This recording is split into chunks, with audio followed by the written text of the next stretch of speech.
are going to get into the mechanics this time of the closing. And so everybody's going to notice, Martha, that I go from the deal maker to hand it over to the deal closer. Right.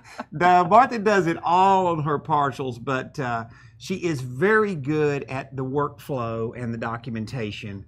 And if you've got your sheet, your due diligence sheet, if you've downloaded that, or if we've sent you the copy, then this is going to be helpful really following Martha and through this process. So Martha, the paperwork. Right, we're going to be talking about the paperwork and who gets what. And then we're also going to jump into kind of after we go through the basic paperwork, how to do a simultaneous close. Okay? So stay with us. That's going to be a little technical there, but we've tried to keep it as simple as we can for you. So what we basically start out as you as the deal architect, because you're putting the deal together. You've got the note seller, and then you've got a passive investor. So the note seller has got to provide you the documentation that we talked about, right? So you've got to get the note, the mortgage, just whatever the most important documents are in your transaction, and start reviewing those first. Then as you get on down the road and you get to your closing, you're going to need to have the seller sign a note allonge to you, and then a transfer of the mortgage or the transfer of the lien over to you. So the allonge is the sale of the note. Right. It's the what signs over the note, and right. the transfer of lien is what signs over the rights of the mortgage. That's right. So the allonge makes the note payable to you because it says pay to the order of. And then so you're going to have an allonge that goes along with the note, and then you're going to have a transfer of lien, which you're going to record. That needs to be recorded.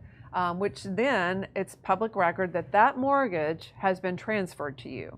Yep. Okay. So a transfer interest in the loan. Then you're going to do the same thing on the partial side of that. So you now hold the loan. So you're the deal architect. You hold the loan. You're in possession of those now. And you're going to transfer these to the passive investor. So first you'll do the same thing. You will have an allonge that will be payable to the passive investor, and you would sign that over to him or her, and then the same thing on the transfer of lien. Then you would sign a transfer of lien over to the passive investor. And you would put special language in the allonge to specify it's per the partial agreement. Yeah, so the other thing that we do is we sign what is called a partial agreement, and we have ours is actually called a receivable purchase and sale agreement, or a partial agreement. So that partial agreement would be signed between the two parties that outlines the terms of the number of payments that the passive investor is going to receive, how much he's paying, just all those kind of things about the loan itself, that and what your agreement is with them, who's going to service the loan, those type of things. So all the parties will sign those documents, and oops. Just reminding you. Sorry about that. Who all the parties are. Yeah. So I think everybody's got that part down because we've talked about it a couple of times. I built this next animation, Martha. It's pretty exciting. Okay. I really don't know what to expect here. This is the first time I've seen this. Okay. This is the flying documentation slide right here, sweetie. So we want to show you a little bit in this animation type slide how the documents transfer from among the parties. But then we're also going to do it just in a Word format so that you can see that also. So your note seller is endorsing everything over to you first. So you've got your note, your allonge, your mortgage, and your transfer, which is coming from the note seller and being payable to you. I guess that's correct, isn't it? I don't know exactly what you're doing there on that. Yeah, just keep going. Animation. It'll keep flying. Flying documentation, Martha. Then you're going to have an allonge that will go from you to you and then over to the passive investor. So we've got the mortgage, and then like we said, you're going to have a transfer of the mortgage that's going to be payable to you. Yeah. Okay? So then the same thing, like I said, so then it's going to go from you, the note will go from you to the passive investor. You'll endorse an allonge to them, and then the same thing with the mortgage. You will sign a transfer of the lien over to the passive investor. See how it all lands together there, It Martha? ends very well. And then the other document that you're going to have is the receivable purchase and sell agreement between you and the partial investor. So, so it's not complicated. It's not a complicated transaction. It's just a matter of getting all the paperwork done, because you're going to, you know, in some instances, you'll be doing 2 closings at one time. Yep, you've done it many times. Yeah. So. All right, so one of the things that you're going to have to kind of think through ahead of time is who's going to draw your documents. Do you want to do it yourself? Do you want to use a third-party closing agent, such as an attorney's office? Do you want a VA to do your documents? You know, there's a lot of different ways you can do that, but that's, you know, you just, you know, you got to work through that so you know when it's time to do it, you know, who's going to prepare docs.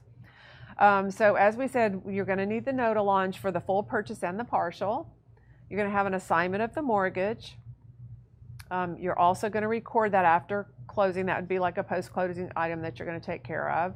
And even when you're purchasing, when you're doing your full purchase, you know, you may want to purchase sell agreement. There may be, you may want an affidavit that says the number, you know, like a payment history affidavit that he's saying, yes, this is the number of payments that he's collected. Industry standard, when you buy a note, there is an agreement between the buyer and the seller. Yeah, there's an agreement, and well, a purchase sell agreement, and then we also do a payment history affidavit, because we do want to know that the person selling to you is verifying they have received those payments, that they have not received any more prepayments. Also, one of the other things is, you know, there's a couple of little documents like that we like. It's like we do a document correction agreement.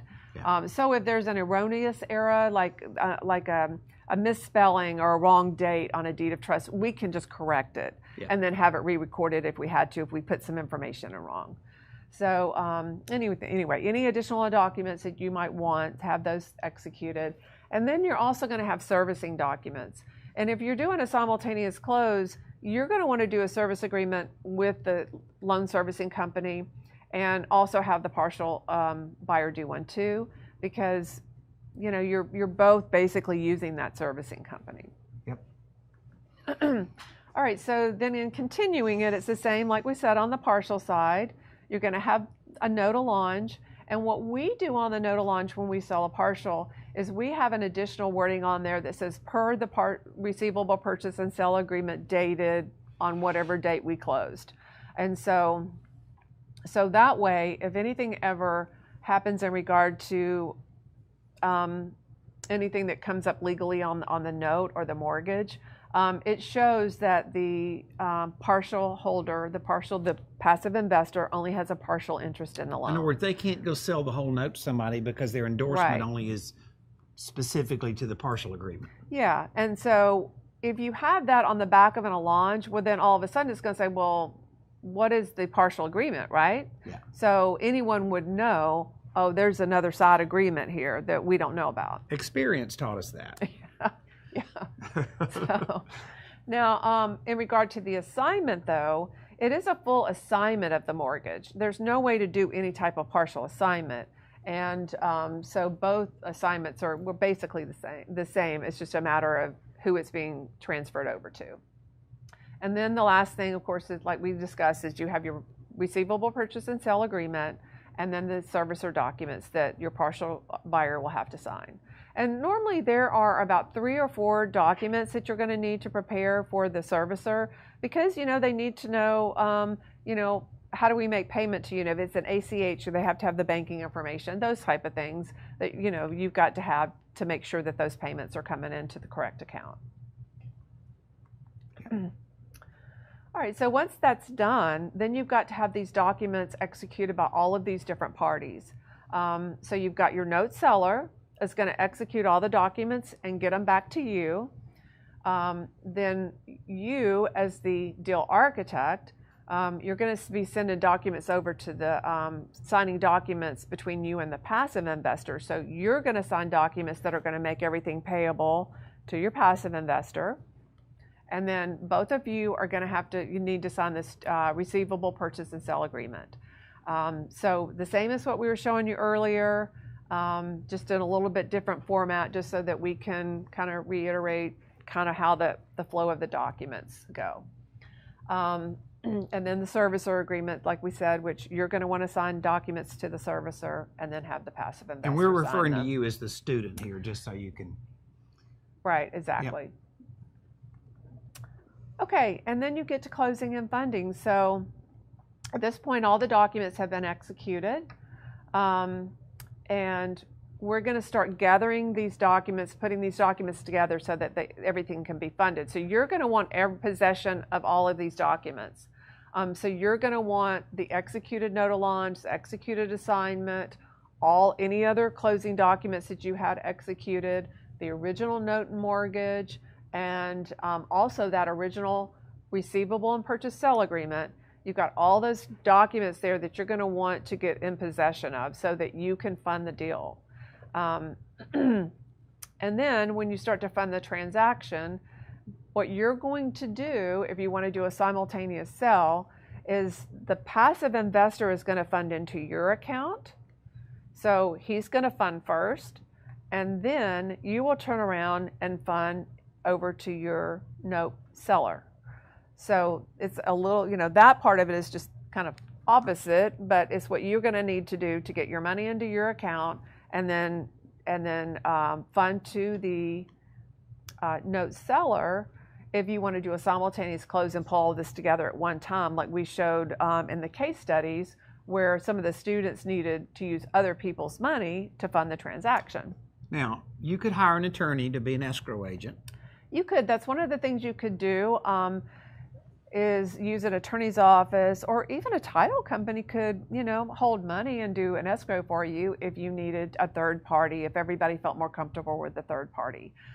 We've done this for a very long time, and we've never had an issue with it.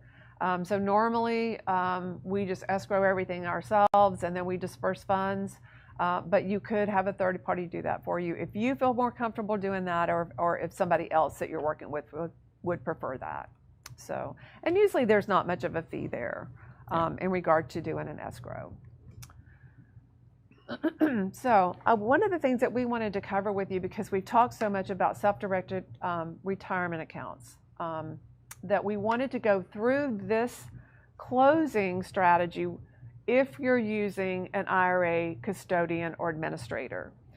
Because this is where it gets a little bit more time consuming and a little bit more challenging, and you've got to be really careful that you submit everything correctly to the custodians. Because remember that you've got if you, let's just say that you were using your IRA to buy, and then you're using somebody else and you're selling them the partial, but they're also buying it in their IRA, then you may be working with two custodians, and you've got to pull up, make all this come together so that you can pay your note seller.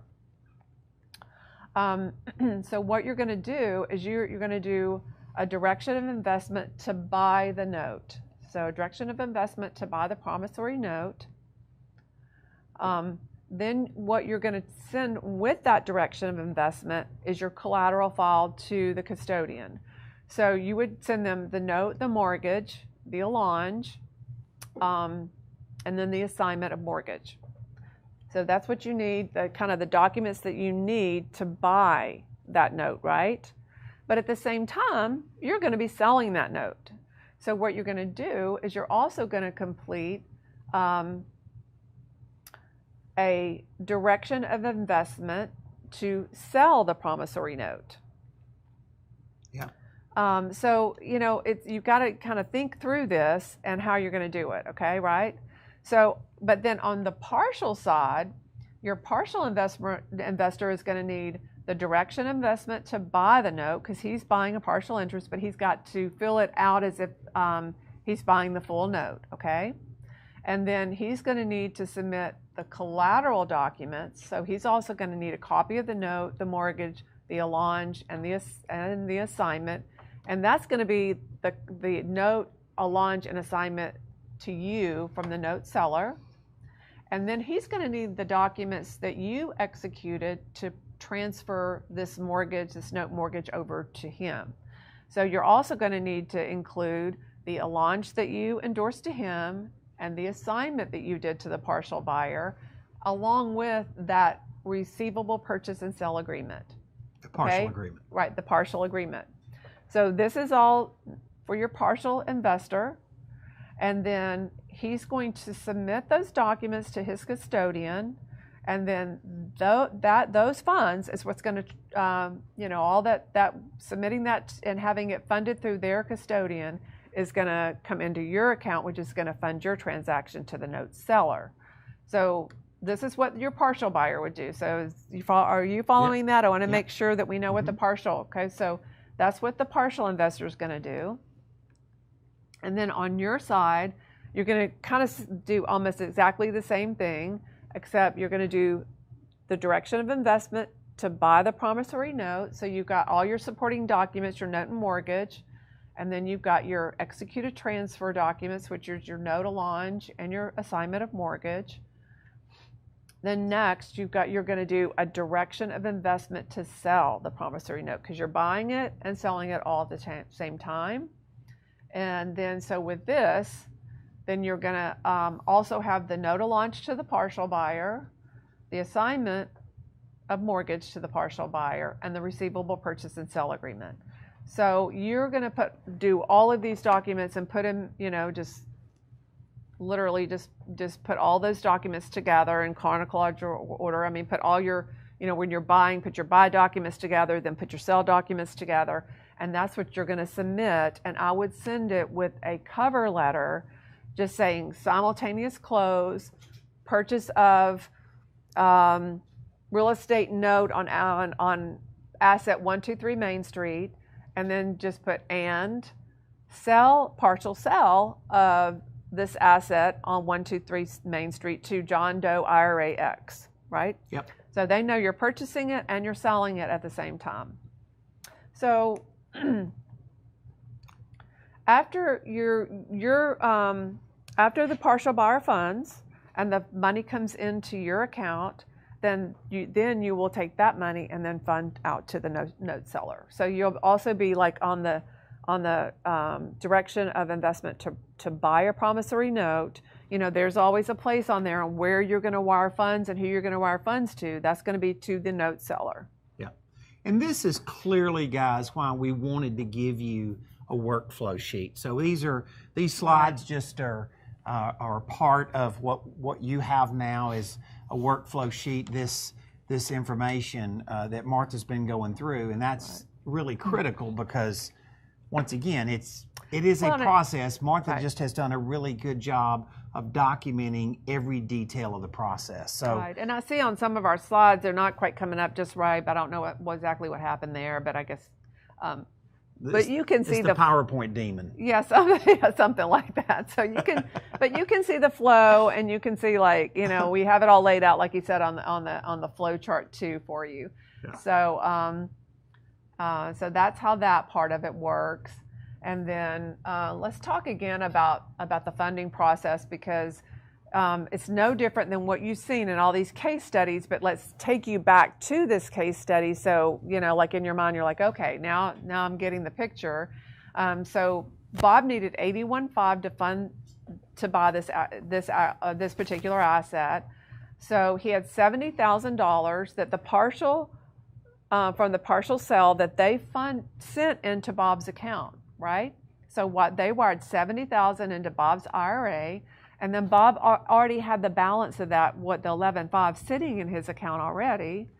Then he turns around and funds the $81,500 to the note seller. Yep. So next one, you're going to love this animation. Oh yeah. Okay, so. And this is basically showing the same thing, just in a different way. We just want to make sure everybody's understanding kind of how this is flowing. So Bob has $11,500 in his IRA bank. The investor wires $70,000 into Bob's account. Then Bob has the $81,500 to pay passive investor. I'm sorry, I apologize, the note seller. Yeah. So there's the 81.5 for the note acquisition. All right. All right, that is the workflow. All right, let's talk about post-closing. Yeah, just quickly, you know, some of the things that you have to do after the closing. You know, you've got to record the documents. You've got to get things, you've got to do your transfer of lien first. You know, you want to take assignment first, and then you want the passive investor to take assignment of the loan. So you've got to keep all that. And you do all that for them. I do it for the, yes, we do. We do all the recordings. But you got to make sure you record those correctly. Okay, so that's really important that you get everything recorded in the right order. And then you got to submit things like the collateral file and the servicing documents to the servicer. So the servicer is going to need a complete collateral file of everything you've just done, all the documents, and then in addition to the documents that they need to get the account set up. So that's it. So that kind of takes you through the workflow. I know that was a little, maybe a little quick there. I don't mean to run through it too fast, but at least it shows you how the paperwork flows and kind of what's involved in doing the paperwork. Yeah, so this was clearly the most detailed module that we've had, and this may be a module that you want to watch more than once, but you can see that Martha, what I will tell you from experience, because I've walked in her office many times, Martha will actually get a yellow pad and just start mapping it out. She just maps out this document, and it goes to here, and here's what has to happen. And I think if you'll just do that and practice it a little bit, it'll start flowing. But this is her detail sheet, her workflow sheet. List the processes, and I think I think a time or two, and you'll find out that it'll become easier and easier to work on that. All right, Miss Martha, we are going to be next on Module 10. What are we going to talk about? We're going to talk about servicers and the servicing process, getting set up with them, and what the servicers do for you. All right, we'll see you then. Module 10 will be next.